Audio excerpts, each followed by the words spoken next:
Village diary farming actually এখানে গ্রামের মানুষ কিভাবে তাদের জীবন জীবিকা করছে এবং তারা ডায়েরি ফার্মিং করে কিভাবে হ্যাপি আছে তাই আপনাদের সামনে তুলে ধরেছি।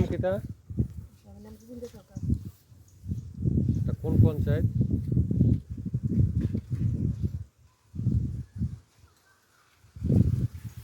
আচ্ছা, এটা কি বাচ্চা পাইছেন? দামড়ি বাচ্চা পাই কি খুশি নি আপনি?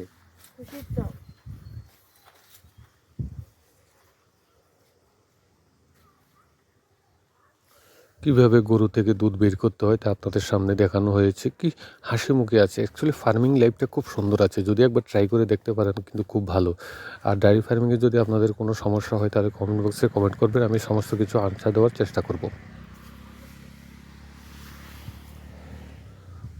ভারতবর্ষের গ্রাম্যময় অঞ্চলে কীরকম গাভীকে পালন করছে তাহারই চিত্র আপনার সামনে তুলে ধরেছি।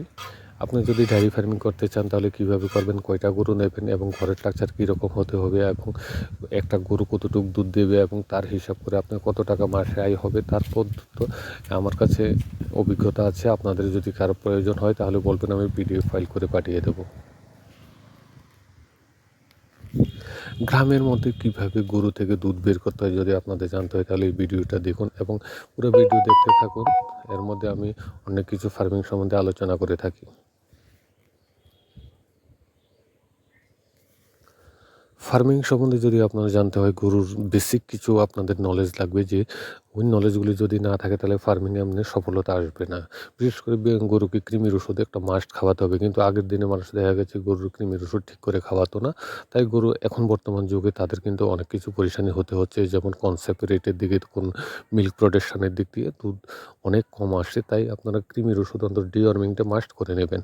তার সাথে সাথে কিছু ভ্যাকসিনও করতে হবে, এফএমডি, বিকিউ, এইচএস, ব্রুসেলার এখন ভারতবর্ষের প্রতিটি অঞ্চলে খুব একটা রোগাক্তভাবে আছে, তাই ব্রুসেলার ভ্যাকসিন অবশ্যই করে নেবেন। এবং ব্রুসেলার ভ্যাকসিন কোথায় পাবেন? আপনার পার্শ্ববর্তী যে ভেটেরিনারি সেগমেন্ট আছে ওইখানে যোগাযোগ করতে পারেন, ওইখানে পেয়ে যাবেন।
হ্যাঁ, হ্যাঁ।